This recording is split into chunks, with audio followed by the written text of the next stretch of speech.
O que é impossível ao homem é possível? E aí eu lhe pergunto, há algo impossível para Deus? Hã? Há algo impossível a Deus? E se eu lhe falar que há? Heresia. Há algo impossível a Deus? Agora metade só respondeu, né? Já ficaram meio na dúvida aí, meus irmãos? Há algo impossível a Deus? Há ou não há? Olha para o seu irmão e fala assim, tem. Tem. Tem uma coisa que é impossível para Deus. Como assim, pastor? Deus é Deus do impossível. O senhor está querendo me confundir? O senhor está o mês inteiro pregando uma coisa e agora vai contradizer o que o senhor pregou o mês inteiro? Vamos entender isso aqui? Hebreus capítulo de número 6. Se ficou um ponto de interrogação, ele vai sair daqui a pouquinho da sua cabeça. A Bíblia não tem contradições, meus irmãos. Isso é tremendo. Hebreus capítulo de número 6, versos 17 e 18. Hebreus capítulo de número 6, versículos 17 e 18. Hebreus 6, versos 17 e 18. Quem já achou, diga amém? Vamos ler juntos? Leiam com o pastor Glauber bem alto e bem forte. Hebreus 6, versos 17 e 18, diz assim, olha, pelo que, querendo Deus mostrar mais abundantemente a imutabilidade do seu conselho aos herdeiros da promessa, se interpôs com juramento, para que por duas coisas imutáveis, nas quais é impossível que Deus minta, tenhamos a firme consolação, nós, os que pomos o nosso refúgio em reter a esperança proposta. Vamos ler de novo esse texto?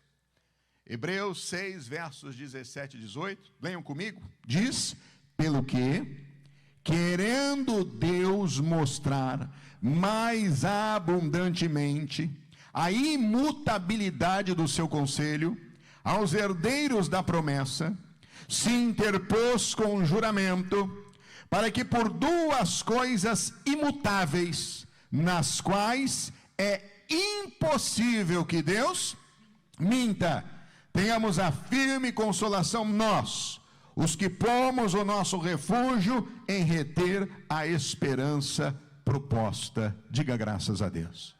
E eu lhe pergunto, há algo que é impossível para Deus? Hã? Ah, agora você mudou, né? E o que é impossível para Deus? Mudar. Ele diz, eu sou o Senhor e eu não mudo. Há duas coisas que são imutáveis em Deus. E porque são imutáveis, Deus não pode voltar atrás nelas. Ele não pode mentir sobre elas. Ou seja, Ele não pode deixar de fazer estas coisas. Quais são elas? Cumprir a sua promessa. Deixar de cumprir a sua promessa. E deixar de cumprir o seu conselho. O texto se refere a duas coisas imutáveis na qual é impossível que Deus minta sobre elas. Ou seja, é impossível que Deus mude depois que Ele dá a sua promessa e o seu conselho. À medida que Deus se manifesta a nós, se revela a nós, e Ele nos dá uma promessa, ou Ele nos dá um conselho, Deus jamais volta atrás, Deus jamais engana, Deus jamais deixa de cumprir aquilo na qual Ele estabeleceu, porque Ele não pode mentir. É impossível mentir sobre essas duas coisas, porque são imutáveis. Primeiro, vamos entender essa questão das promessas. Porque se há algo impossível na minha vida, uma das coisas que eu preciso buscar de Deus são promessas relacionadas a esta questão. Porque se eu tiver na minha vida uma promessa de Deus, por mais que eu esteja numa situação que seja difícil, complicada, humanamente falando impossível de receber, de ter ou de conquistar, Deus, ele não pode voltar atrás na sua promessa, porque promessa de Deus é imutável e é impossível que ele minta sobre as suas promessas. Uma promessa, meus irmãos, é um compromisso em agir. Uma promessa é um compromisso de fazer algo. Uma promessa é um compromisso em realizar algo. E se Deus se compromete a fazer, pode ter certeza que Ele vai fazer. Por isso nós precisamos conhecer as promessas de Deus. E por que Deus não volta atrás em relação a isso? Segunda carta de Paulo aos Coríntios 1:20. Olha o que diz o texto sagrado. Segunda carta de Paulo aos Coríntios, capítulo de número 1, verso de número 20. Segunda carta de Paulo aos Coríntios, capítulo de número 1, versículo de número 20. Segunda carta de Paulo aos Coríntios, capítulo de número 1, verso de número 20. Quem já achou, diga amém. Venha com o pastor Glauber bem forte, que diz aí? Porque todas quantas promessas há de Deus são nele o quê? E por ele o quê? Para a glória de Deus? Por nós. Veja, porque todas quantas promessas há é no sentido de existir. Todas as promessas que existem de Deus são nele o quê? São nele o quê? O sim. E por ele são o quê? O amém. Ou seja, vou traduzir aqui numa linguagem clara para você entender. Aquilo que Deus está prometendo é o querer dele para as nossas vidas. Aquilo que Deus está dizendo que vai fazer é aquilo que Ele quer que eu e você alcancemos ou tenhamos. Mas esse mesmo Deus que prometeu, Ele é fiel para cumprir, diz a sua palavra. Por isso as promessas são nele o sim, mas por Ele são o quê? O amém. E amém quer dizer assim? Seja. Então esse Deus que promete fazer na sua vida, curar, libertar, transformar, restaurar, mudar a vida do seu cônjuge, mudar a vida dos seus filhos, transformar a sua família, fazer com que você possa ter mudanças no seu trabalho, fazer com que você não seja enganado por ninguém, que você caminhe de pé, permaneça de pé, tenha os seus pés firmados na rocha, viva livramento e proteção, que 1000 caiam ao teu lado, 10.000 à tua direita, e você não seja atingido. Esse Deus que promete é o mesmo Deus que vai estar com você para cumprir aquilo que Ele prometeu. Porque é impossível Deus mentir sobre aquilo que é imutável, e uma promessa dele é imutável. Porque a promessa dele é o próprio querer dele para as nossas vidas. E eu lhe pergunto, você tem recebido promessas de Deus? Você tem recebido promessas de Deus? Meu irmão, nós precisamos buscar de Deus aquilo que Ele tem para as nossas vidas.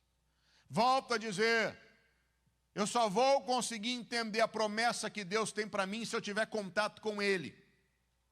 E aqui, pessoal, não é ser cético em relação à maneira como Deus usa ou trabalha através da vida de pessoas.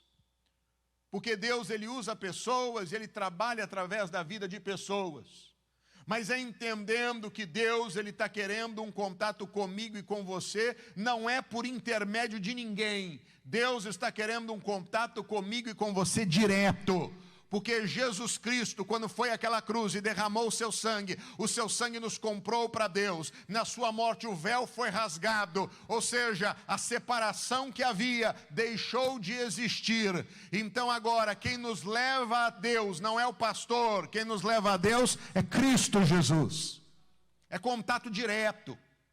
E por que eu digo isso? Porque às vezes nós somente recebemos aquilo que entendemos como promessa quando alguém usado por Deus chega diante de nós e diz: meu servo amado, eis que te digo blá blá blá blá blá blá blá blá blá, e você ouve: ah, aqui é Deus. Mas por que você está precisando de intermediários se você verdadeiramente pode ter um contato direto com Deus?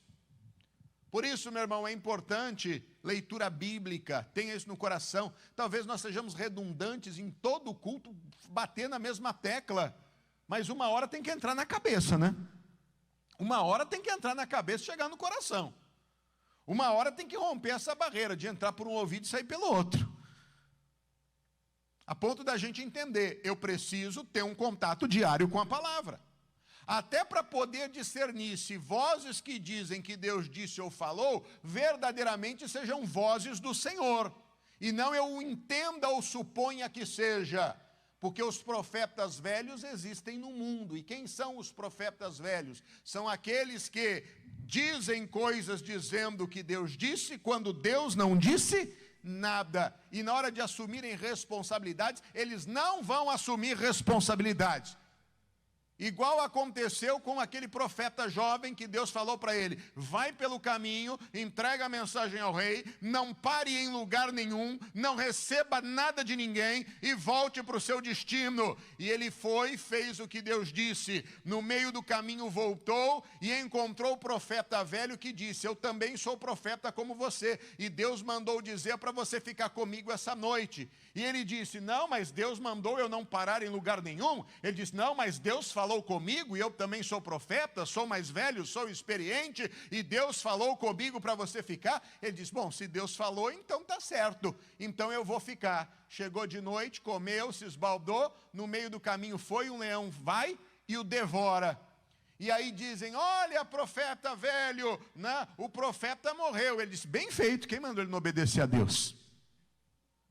Ele usou de engano ou usou de mentira, mas a responsabilidade não era dele, a responsabilidade era do outro. E aí, quando eu tenho um contato com a Bíblia Sagrada, eu entendo que até aquilo que é dito como profecia precisa ser confrontado com a palavra. Na igreja precisa ser reconhecido por duas pessoas, como diz a Bíblia Sagrada, para que seja aceita como verdadeira e não seja recebido aquilo como se fosse verdade absoluta. E alguém faz isso? Esse é o problema. Então, eu preciso passar a viver contato com Deus diretamente, entendendo que a obra que Ele fez me dá contato direto a Ele, para que eu possa receber das promessas que são Deus que fez, porque o compromisso de Deus não é com o que as pessoas dizem, ou com o que eu digo, ou o que você diz. O compromisso dele é com a palavra dele. E se você tem essa palavra, é diferente. Eu costumo dizer o seguinte: você está passando uma situação difícil na vida, e aí você vai diante de Deus para uma batalha de oração, e você diz: Senhor, o Senhor me prometeu, através do fulano, que o Senhor faria isso. E Deus diz: e qual foi a base da promessa que eu te dei? Então, o fulano disse que o Senhor falou isso. Meu irmão, essa história de que o fulano disse que Deus disse, é porque não disse nada. Mas quando você tem um contato com a palavra e tem a promessa de Deus, você diz: Deus, eu estou na tua presença, porque a tua palavra me declarou assim, assim, assim, assado. E esse Deus que tem compromisso com a promessa dele, porque é imutável e é impossível que ele minta sobre isso, ele vem fazer cumprir. Quando Deus voltou atrás na destruição de toda a humanidade, diante de uma intercessão das mais lindas que um homem chamado Moisés fez diante do Senhor. E por que Deus voltou atrás? Porque Moisés disse: Senhor, o que é que dirão? E a promessa que o Senhor fez a Abraão, Isaque e Jacó, que deles daria uma descendência? O que ele fez? Ele trouxe a Deus aquilo que diz a palavra de Deus. E por que Deus não destruiu tudo? Porque Moisés conhecia da promessa de Deus.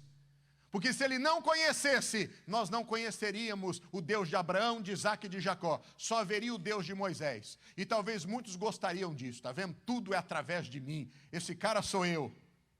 O Moisés não. O Moisés queria que Deus continuasse sendo Deus e não fosse visto como alguém que não honra a sua palavra, mas alguém que realmente cumpre aquilo que diz. Por isso que Deus, quando nos dá uma palavra, uma promessa, você pode ter a garantia de que Ele vai cumprir. Olha o que diz em 2ª carta de Paulo a Timóteo. Veja sobre isso que é importante. Capítulo de número 2, verso de número 12.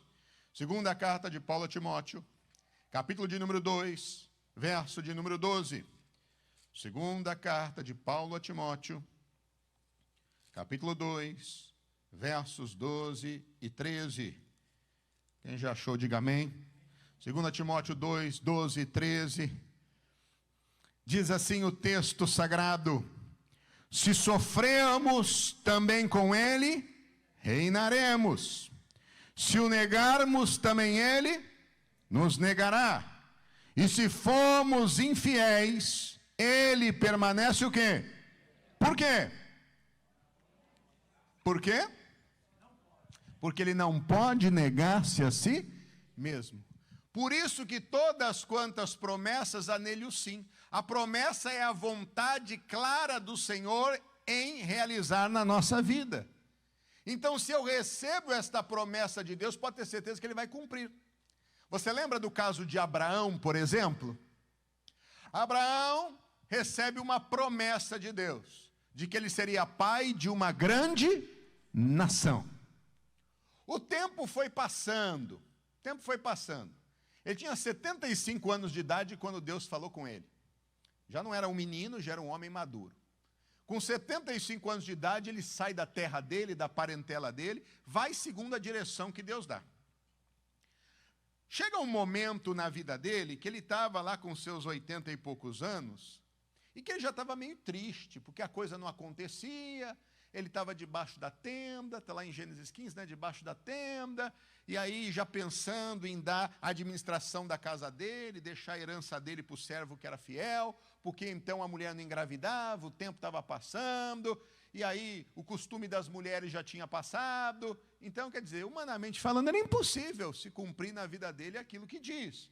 E Deus vem e fala com ele e diz: ô Abraão, sai para fora, olha as estrelas dos céus, conte se as podem contar, porque assim vai ser a tua descendência. Aquilo fortaleceu ele na fé. Opa, ele animou, né, creu. A Bíblia diz que isso foi imputado como justiça.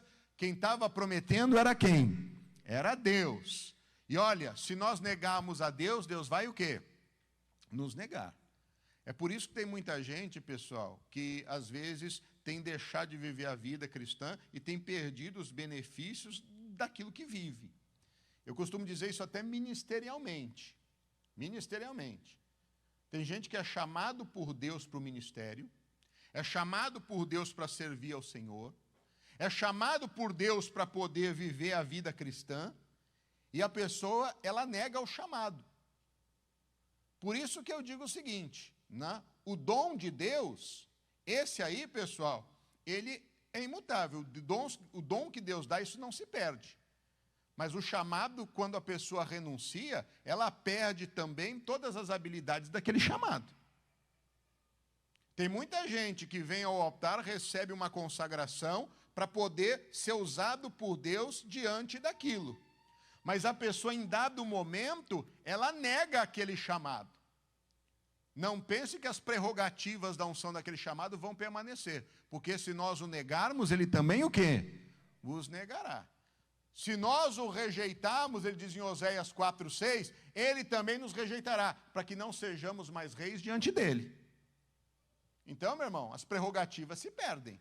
Não se engane. Porque quando você recebe algo, você, por conta daquela função que você exerce, há atributos que vêm diante de você. O dia que aquilo perde, aquilo deixa de estar na sua vida. Tem muita gente que brinca com essa questão de chamado, porque não dá valor para aquilo que é chamado. É por isso que não é qualquer um que deve receber o óleo sobre a cabeça, porque isso é uma responsabilidade muito grande. Não se pode impor a mão precipitadamente, a Bíblia diz. Tem coisas que é bonita para as pessoas verem, mas isso traz uma responsabilidade. Eu me lembro o dia que eu fui ser consagrado. Na nossa igreja, por exemplo, quando nós entramos na vida ministerial, nós somos primeiro obreiros da igreja, né, obreiros voluntários, como os irmãos que estão aqui de pé o são. Aí depois nós passamos a ser obreiros fixos, ou seja, nós passamos a viver na igreja, porque somos jovens, e fazer o seminário. Passamos a ser evangelistas dentro da igreja. E aí depois nós somos pastores comissionados, ou seja, nós recebemos o título de pastor, comissionados para exercer aquela função. E aí somos provados no exercício desta função. E isso muitas vezes demora alguns anos, até que sejamos pastores consagrados, que é onde vai ser derrubado o óleo sobre a nossa cabeça. E para isso, todos os requisitos da palavra precisam ser observados. Se tem família, se é marido de uma só mulher, se não é espancador, se educa os filhos no caminho do Senhor. Há um processo todo até a consagração. É desta maneira que nós entendemos. Consagração é uma coisa extremamente séria. Séria. O dia que eu fui ser consagrado, eu me lembro até hoje, né? Você recebe a indicação do seu pastor líder, para que depois possa ser apresentado ao pastor titular da igreja, para que depois possa ser levado ao missionário. É um processo. E aí eu me lembro que eu fui chamado para conversar comigo, minha esposa foi chamada para conversar com ela, enfim. E uma coisa que eu me lembro até hoje, que me foi dito: olha, no momento em que o óleo for derramado sobre a sua cabeça, naquele momento você vai assumir todas as prerrogativas do ministério pastoral. E você nunca mais poderá voltar atrás disso. Porque diante de Deus, Deus depois vai requerer as almas e as ovelhas que foram confiadas a você. Eu entendo a seriedade que isso representa. Eu posso querer muitas coisas na minha vida, meu irmão. Posso querer muitas coisas na minha vida. Posso querer ter isso, ter aquilo outro. Ou, não, eu vou fazer isso aqui, mas eu continuo pregando porque está tudo certo. Um dia, diante de Deus, Deus vai me requerer isso. Agora, se no meio do caminho me der uma loucura, não vou mais fazer isso não, vou continuar servindo a Deus, vou continuar fazendo a obra de Deus, não pense que aquelas prerrogativas pastorais que me foram dadas e que eu fui municiado daquilo vão permanecer junto comigo, porque Deus não é louco. É você pegar um policial quando ele entra para a corporação e você dá ele um badge, você dá ele uma arma, você dá ele o quê? Autoridade. Aí no meio do caminho ele abre mão, você vai deixar a arma com esse cara? Você vai deixar o badge com esse cara? Não, primeira coisa que você faz, o que é? Retira. Ele a vida inteira vai dizer, eu sou um policial. Ele pode dizer a vida inteira, mas ele já não tem mais a autoridade que tinha, porque ele foi o quê? Retirado. Espiritualmente é a mesma coisa. A gente precisa entender isso. Tem muita gente que brinca com o chamado, pessoal. Tem muita gente que brinca com aquilo que Deus lhe confiou. E isso é uma coisa extremamente séria. E nós precisamos entender que as coisas de Deus são assim, porque Deus, na sua promessa, Ele não muda. Pode passar os céus e a terra, mas Ele disse, as minhas palavras não passarão. Porque é impossível Deus mentir sobre essas duas coisas. Então, meu irmão, busque ardentemente as promessas de Deus. O que é que Deus tem para você? O que é que Deus tem para a tua família? O que é que Deus tem para o teu ministério? O que é que Deus tem para o seu marido, para a sua esposa, para os seus filhos? O que é que Deus tem para a sua cidade? O que é que Deus quer contar e usar você para que você possa realizar com excelência? Busque isso de Deus, porque à medida que Deus te dá uma promessa, meu irmão, pode acontecer o que for. Quando Ele diz, crê no Senhor Jesus e será salvo tu e a tua casa, você pode aparentemente ver a tua família ter atitudes e ações que você diz, meu Deus, onde não é possível? Mas você pode ficar firme na promessa.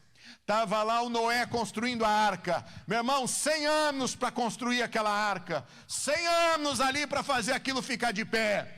Mas depois de ter a arca pronta, quando veio o dilúvio, Deus olha para ele e diz, Noé, entra na arca, tu e a tua família, porque eu te hei visto justo diante de mim nessa geração. A postura e a posição de Noé garantiram a salvação da família dele, porque Deus não pode mudar a promessa que ele fez. Promessa é imutável e é impossível que Deus minta sobre isso. Portanto, se você recebeu uma promessa de Deus e você vê que os seus estão meio aí longe, distantes, né, afastados, você deve continuar na postura que Deus lhe determina. Porque se você assim fizer, você tem Deus 100% ao teu lado. Porque é impossível, meu irmão, que Ele não cumpra uma promessa dEle. Isso é imutável. Busque promessas de Deus para a sua vida. E existem mais de 30 mil promessas descritas nesta palavra. E com certeza, muitas delas são para cada um de nós. Muitas delas são para cada um de nós. Amém? Mas há uma outra coisa que também é imutável.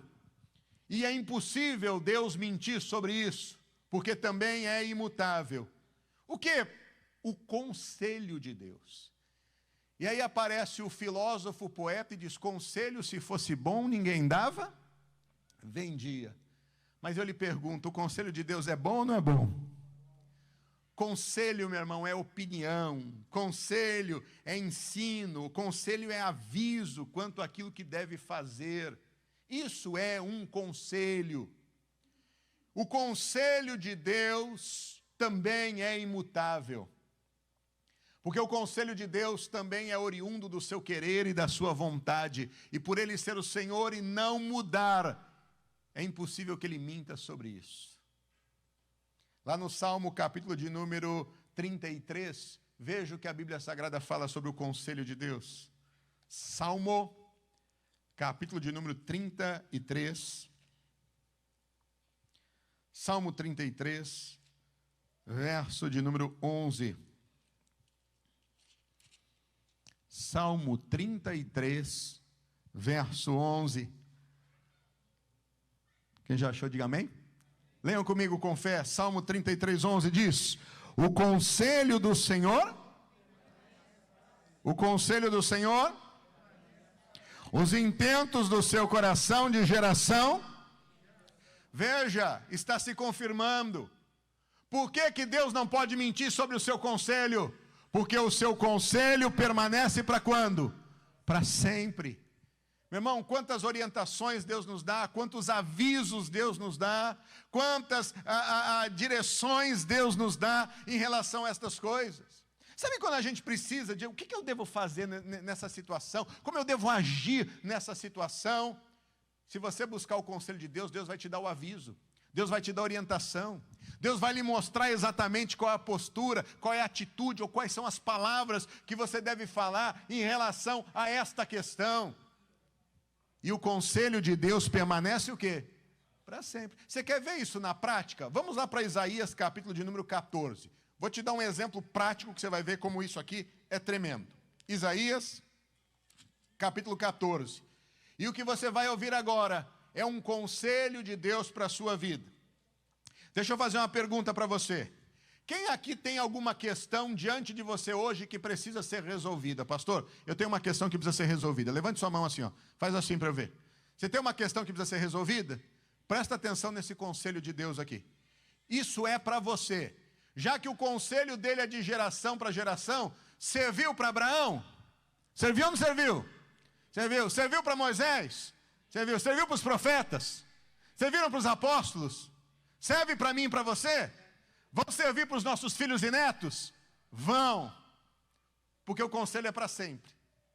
Então presta atenção, porque isso é o conselho de Deus para as nossas vidas. Isaías 14, versos 24 até o 27. Acompanhe comigo a leitura. Isaías 14, versos 24 até o 27. Diz: o Senhor dos exércitos jurou dizendo: como pensei, assim sucederá, e como determinei, assim se efetuará.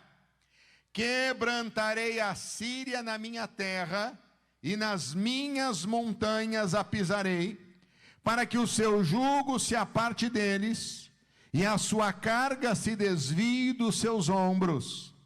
Este é o conselho que foi determinado sobre esta terra, e esta é a mão que está estendida sobre todas as nações, porque o Senhor dos exércitos o determinou. Quem, pois, o invalidará? E a sua mão estendida está. Quem, pois, a fará voltar atrás? Aqui está o conselho do Senhor. E qual é o conselho do Senhor? É que os assírios seriam exterminados nas suas terras e seriam exterminados nas suas montanhas. Essa é o conselho de Deus. Em outras palavras, para você entender, o conselho de Deus não é você lutar na terra do inimigo, mas o conselho de Deus é você trazê-los para lutar na sua própria terra. O que isso quer dizer, pastor Glauber? Meu irmão, o nosso campo é o campo da palavra. O nosso campo não é o campo da razão. O nosso campo não é o campo da inteligência humana. O nosso campo não é o campo da filosofia. O nosso campo não é o campo da psicologia. Nós hoje Estamos vivendo um período onde as pessoas buscam um conselho humano, uma diretriz humana, para poder me dizer o que eu devo fazer. Olha, hoje você vai ser o coach da minha vida, então você vai me dizer o que fazer, você vai dirigir os meus passos, você vai me mostrar como eu devo agir, você vai me mostrar... Mas essas orientações não estão no campo da fé, essas orientações estão em outros campos. E quando eu estou enfrentando o inimigo, eu estou travando uma batalha para vencer, eu preciso não lutar no campo deles, mas eu preciso trazê-los para o meu campo. Meu irmão, a orientação lá de fora qual é? Dizem aí popularmente que com ferro fere, com ferro será ferido. Dizem assim, bateu, levou. Dizem assim, eu dou um boi para não entrar numa briga, mas dou uma boiada para não sair dela. Não é assim? As pessoas fazem assim, você fez, né? Bala trocada não dói, não é isso que as pessoas falam? As pessoas querem lutar muitas vezes no campo do inimigo. Então no campo do inimigo alguém me ofende, eu vou ofender de volta. Alguém falou alto comigo, eu vou responder mais alto ainda. Alguém me traiu, eu vou trair também. O campo do inimigo é assim. O campo adversário é dessa forma. Ele vai buscar meios e formas. O campo do inimigo é assim, eu estou com uma crise conjugal, vou fazer uma viagem dos sonhos com meu marido, com a minha mulher, para resolver minha crise. Porque ali a gente vai ter um momento nosso, lá no paraíso, e que vai ser uma beleza. Mas quando a pessoa está vivendo uma crise, pessoal, se não vencer o inimigo, que é a base da crise, todas essas coisas são bonitas, mas vão resolver por uma semana só. Quando acabar o assunto do lugar lindo e paradisíaco, acabou tudo, pessoal. O outro está num problema, vou beber para esquecer. Está certo, está bebendo, está esquecendo. Só que no outro dia vai estar com a cabeça quente, porque está num pileque miserável. Acordou numa ressaca maldita, que nem banho frio tira daquela ressaca. E aí ele vai se dar conta de que a vida, meu irmão, não é feita de querer esquecer o problema, porque o problema continua existindo. Você está entendendo? O conselho de Deus, meu irmão, não é lutar no campo do inimigo. O conselho de Deus é trazer o inimigo o quê? Para o seu campo. Traz o assírio para a sua terra. Traz o assírio para a tua área. Não vai lá no meio dos assírios para não se corromper com eles. Quem eram os assírios? Os assírios eram o inimigo mau do povo de Deus. Os assírios, eles foram um povo que chegaram a dominar a terra, meu irmão. Os assírios eram maus nas suas conquistas. Se você pegar livros históricos, você vai ver. Os assírios, quando eles invadiam um povo, eles eram muito mal com aquele povo. Eles faziam atrocidades com as pessoas. Os assírios eram um povo terrível. Os assírios chegaram a destruir a Samaria. Acabaram com Samaria. Hoje, quando nós, por exemplo, ouvimos falar dos samaritanos, né? Aliás, os assírios, desculpa, eles destruíram Israel.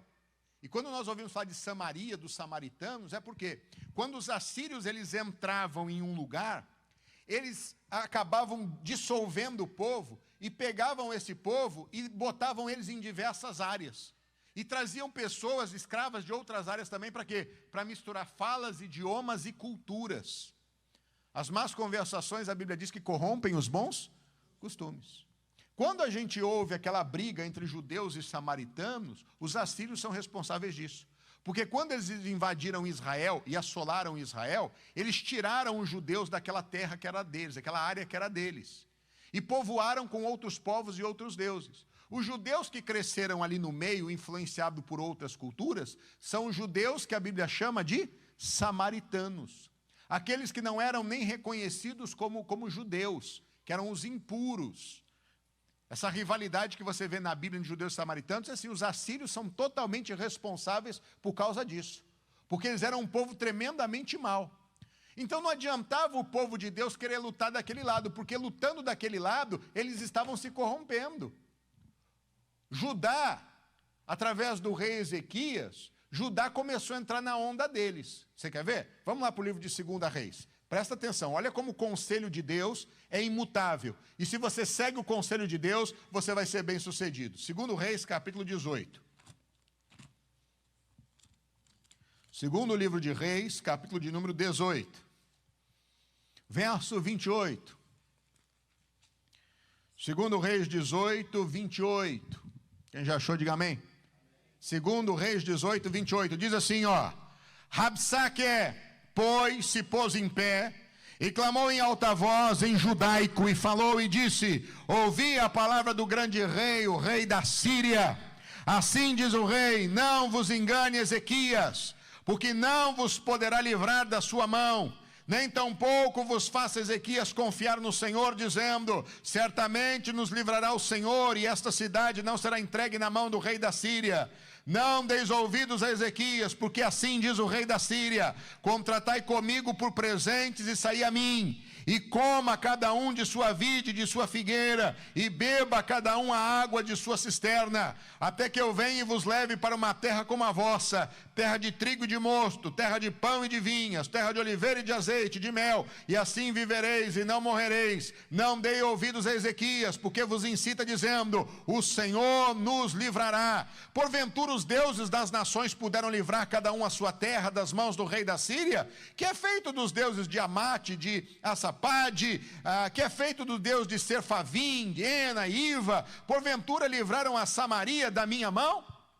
Então veja, um dos mensageiros do rei da Síria, ele se apresenta, começa a fazer ameaças a Ezequias e ao povo de Deus, e eles disseram: por favor, não fala em judaico, fala em aramaico, porque poucos vão entender. E ele diz: eu estou aqui não é para falar só para meia dúzia não, estou aqui para falar para todo mundo. Olha só, esse rei Ezequias está blefando. Se não fizer aliança com o rei da Síria, não vai subsistir. Nenhum reino deste mundo consegue resistir ao rei da Síria. O exército é forte. Ele não estava mentindo. A Síria era o exército forte da época. Humanamente falando, era impossível vencer aquele exército. Metade das tribos de Deus já tinham sido vencidas e invadidas pela Síria, e nada pôde fazer. E eles estão dizendo: que Deus é esse? O Deus de vocês não estava do lado de lá também? Ajudou alguma coisa? Não ajudou em nada. Vocês não vão sobrar nada. Faz uma aliança aqui e viva, é a melhor coisa. Queriam de alguma forma corromper. Mas o que é que o conselho de Deus foi? Eu vou destruir a Síria no meu monte. Eu vou destruir a Síria na minha terra. É o que Deus está dizendo. Meu irmão, você tem que trazer para o teu lado e não jogar do lado deles. Não faça acordo com o diabo. Não ache que fazendo acordo com o diabo vai resolver. Não vai resolver. Não ache que fazendo acordos errados vão resolver. Meu irmão, a primeira coisa que a gente faz quando tem um problema na vida, qual que é? É se fechar. Quando a gente tem alguma dificuldade, a gente quer vir para a igreja? Não quer, a gente se afasta. É a maior burrice que a gente pode cometer, pessoal. Eu não vou para a igreja não, porque as pessoas vão ficar me julgando, vão falando de mim. E eu vou aqui, ó. Enquanto você estiver do lado errado, meu irmão, você não vai vencer aquilo. Aquela depressão vai acabar com você, aquela angústia vai te dominar, aquela tristeza vai te fazer cada vez mais para baixo. Não vai no campo do inimigo, porque lá você vai ser destruído. Lá você é alvo fácil. Mas tem muita gente deixando se levar por esse campo, o campo do afastamento, o campo da frieza, e vai deixando de congregar, vai deixando de buscar Deus, vai deixando de viver o tempo da visitação, vai se afastando. Meu irmão, chega uma hora que a rasteira do inimigo é grande. É grande. Tem muita gente que está se afastando de Deus, pessoal, e não entende. A hora que vir a rasteira é grande. Não vale a pena estar no campo do inimigo. Meu irmão, é igual brincar com cobra. Tenta domesticar a cobra. Essa é a minha cobrinha de estimação. Essa cobrinha de estimação, às vezes, vive muito tempo do lado da nossa casa, dorme do lado da nossa cama, mas chega uma hora que ela vai fazer o quê? Vai picar, porque a natureza dela é essa. É aquela historinha, né, da serpente e do escorpião. O missionário, nos livros dele, ele fala sobre isso, ele conta esse caso, né, exemplificando. Não adianta querer mudar a natureza do diabo. O diabo só sabe roubar, matar e destruir. É o escorpião que queria atravessar o rio para ir para o outro lado, e ele chega na margem do rio, ele vê a dona tartaruga. A dona tartaruga, quando vê o escorpião, entra para dentro do casco e se esconde. E à tarde, maré estava enchendo, não dava para passar. o seu escorpião falou: dona tartaruga, me dá uma carona para o outro lado, hein? E ela lá dentro do casco escondida, fala assim: vai para lá, seu escorpião. Eu não. Ele disse: não, você vai me fazer uma ação boa. Não, eu preciso estar do outro lado, ver minha família, me ajuda. Eu vou subir no teu casco aí, você atravessa. Isso é isso. Como é que eu vou fazer mal para alguém que está me fazendo bem? Aí a dona tartaruga: mas posso confiar? Claro, te dou minha palavra. Palavra de escorpião. Então sobe aí. Subiu no casco, e a dona tartaruga, assim, meia tímida, tira a cabeça. Posso confiar? Pode, te dou minha palavra. E a tartaruga vai, começa a remar, e começa a conversar no meio do caminho com o seu escorpião. E, seu escorpião, achava que o senhor era tão mal, né? Mas eu estou vendo que o senhor é um homem de palavra.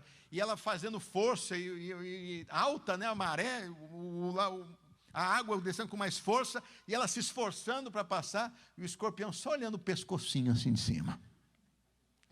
Ele: é verdade, está vendo? As pessoas fazem um mau juízo de mim, dona tartaruga. E a dona tartaruga lá toda faceira, né? Estava convivendo com ele e já começou a tirar um pouco da precaução, né? Já saiu com o corpo todinho para fora, e o seu escorpião só olhando aquele pescocinho assim, né? Que delícia. É hoje. Quando estavam quase chegando do outro lado, o seu escorpião não aguentou. Puf, deu um ferrão nela. O veneno começa a entrar no corpo da tartaruga, ela começa, né, ter ali o sistema nervoso dela, começa a enrijecer, começa a perder a força. E ela disse assim: você tinha prometido, nós dois vamos morrer agora. Ele falou para ela: é minha natureza. Não adianta, meu irmão. Vai no campo do inimigo. Ele pode mostrar que é bonzinho e por um tempo ser bonzinho. A natureza dele não é essa. A natureza dele é roubar, matar, é destruir. A natureza do diabo é querer tomar o lugar de Deus. É tomar o lugar que Deus colocou você na vida. Não entra nessa, meu irmão, porque é fria. Na hora tudo parece bem, é igual amigo. Não, senta aqui, bebe aqui, toma mais uma, e não sei o quê. É tudo bem. Vai um dia querer falar para ele que ele está errado, ele vai jogar na tua cara, a primeira coisa é dizer: você está falando o quê? Você está comigo lá na bagunça. É a primeira coisa que ele vai fazer, é jogar na sua cara. Você está falando o quê? Você também estava falando mal do outro para mim. Primeira coisa que ele vai dizer: você está falando o quê? Você também fazia isso, quer dar uma de santo agora? É a primeira coisa que ele vai fazer, é jogar na sua cara, porque a natureza do mal é essa. Não adianta.